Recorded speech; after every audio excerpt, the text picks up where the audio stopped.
mungkin nanti ya dituntun oleh Allah melalui suatu proses bagaimana. Amin, insya Allah. Oke, terangkan dulu Mas Rai. Baik.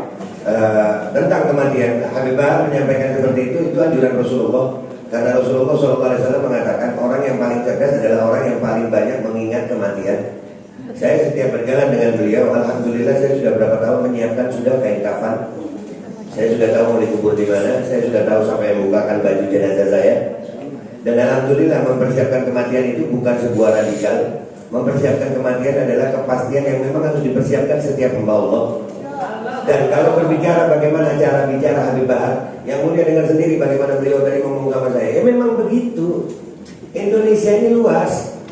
Yang biasanya ngomong Habib Bahar keras itu mainnya biasanya di kampung-kampung situ aja. Kurang jauh mainnya, kurang malam. Saksi adalah kawan paling dekatnya. Assalamualaikum warahmatullahi wabarakatuh. Ini nggak usah lama-lama buat seluruh rakyat Indonesia. Alhamdulillah Majelis Penderitaan Rakyat dengan kekuatan yang ada sekarang sudah sampai di sidang PT UN dan kita masih banyak yang akan kita gugat lagi tentang masalah mandatori vaksin. Jujur aja kami kesulitan untuk dana untuk operasional. Ya, dengan segala kerendahan hati kami mengajak semua rakyat Indonesia yang mau, sekali lagi yang mau, gak ada paksaan untuk yang tidak mau. Nih ada meme-nya atau flyernya atau apa namanya, lu catet deh, ayo sama-sama kita berjuang untuk stop mandatori vaksin. Dah gitu aja, gua tunggu partisipasi kalian semuanya. Gua nggak mau meminta pada lembaga tertentu, gua nggak mau minta pada partai tertentu karena ini perjuangan untuk rakyat Indonesia. Gua nggak berafiliasi dengan kelompok tertentu, gua nggak berafiliasi dengan partai tertentu karena gua rakyat Indonesia yang untuk rakyat Indonesia. Kapan lagi kita berjuang dari rakyat untuk rakyat demi rakyat? Merdeka, Allahu Akbar.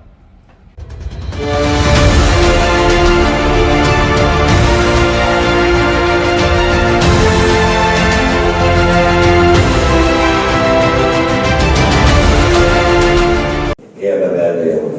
Iya. Tadi sudah mengatakan bahwa di tengah ini sering menyampaikan tentang kebaikan. Iya. Dan apa yang kebaikan tidak pernah berbicara yang tidak baik. Iya. Tapi dia sudah mengatakan bahwa banyak orang yang tidak suka. Iya. Nah, antara lain sudah mengatakan masalahnya Iya.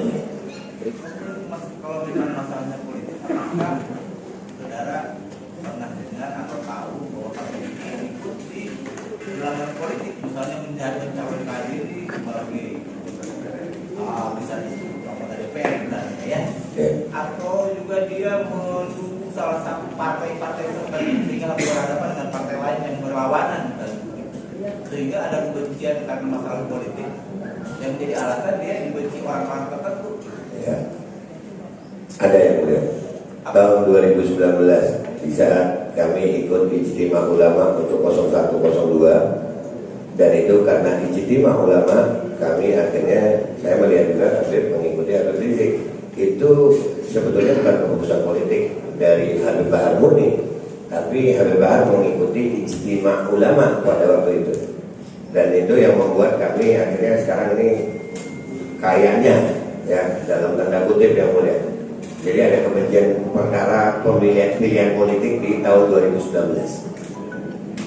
Baik, apakah sebagai konsekuensi dari Ijtima Ulama kami hujan turun ke belakang berkampanye untuk Kalau berkampanye secara langsung tidak pernah ada. dalam majelis yang Nggak ada.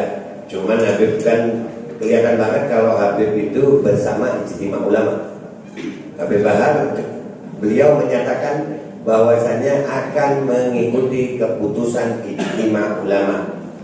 Dan keputusan Ijtima Ulama waktu 2019 itu di 02. Itu masalahnya.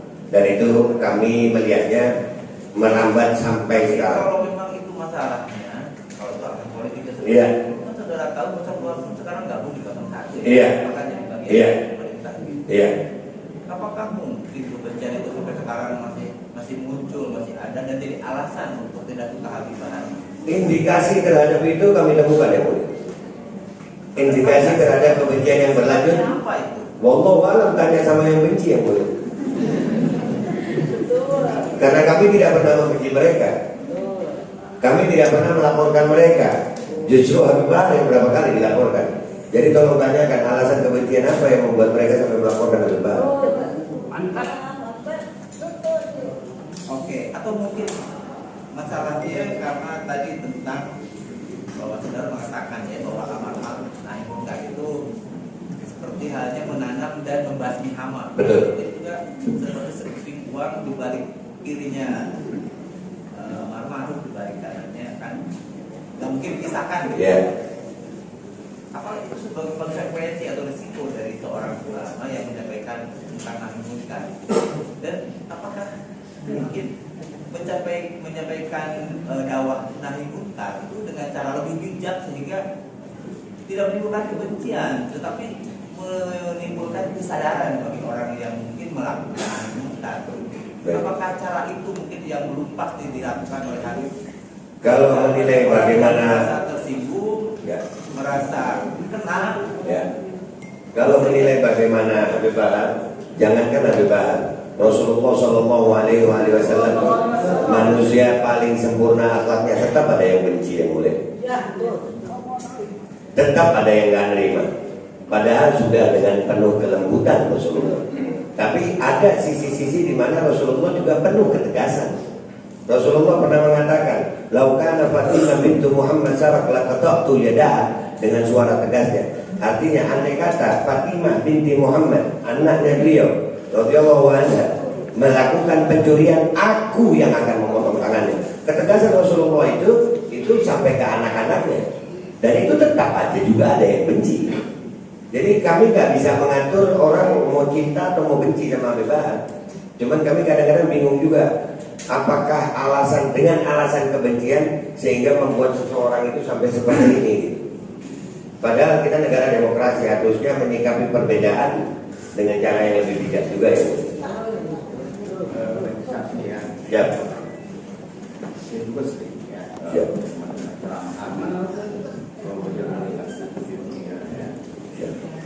Ada salah satu pernyataan bahwa melaksanakan munkar tersebut ya resiko paling buruk di penjara.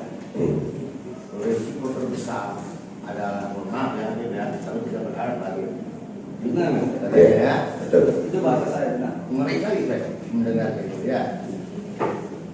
Apakah memang ya apa yang Habib menyatakan bagaimana di Tubar tersebut gitu ya, dilandasi sebagaimana oleh yang saksi katakan bahwa yang benar itu benar, atau memang cara menyampaikannya seperti tadi dikatakan gitu ya, karakter atau bagaimana sehingga tidak ada menimbulkan kata tadi disinggung ya sedikit ya, rasa aman gitu ya, sehingga orang lain tidak ada yang berkomentar, paling tidak membuat kegaduhan gitu ya. Nah ini bagaimana menurut mohon maaf bukan pendapat ini ya, karena saksi ini adalah sebagai sahabat. Betul. Ya. Betul. Sahabat yang paling dekatnya ya. Alhamdulillah. Ya, sepengetahuan saksi ya, bukan ahli bukan. Iya, bukan. Bagaimana itu Habib? Alhamdulillah. Ini saudara ini Habib juga ya? Enggak, Pak. Bapak aja. Saya masih magang jadi Habib.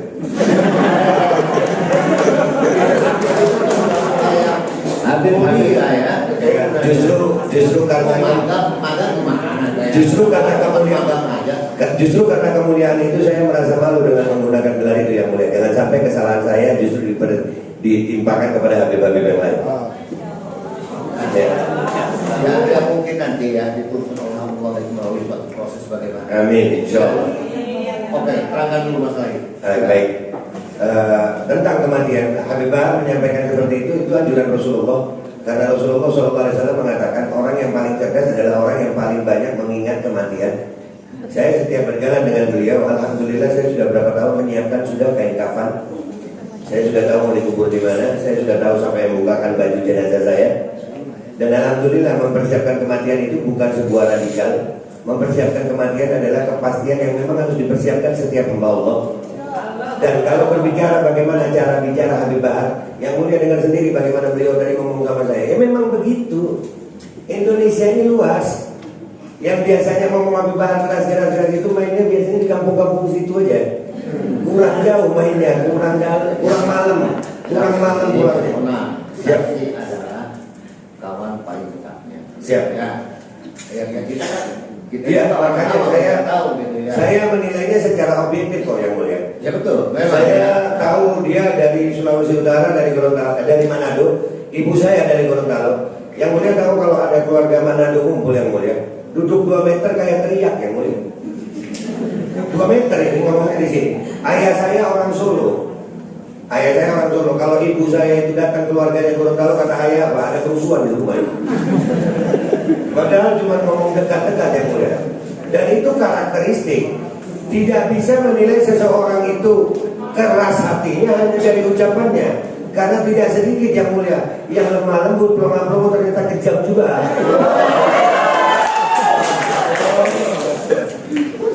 Yang saksi alami. Siap, itu yang saya tahu dan saya disumpah karena yang saya tahu. Begitu ya. Siap.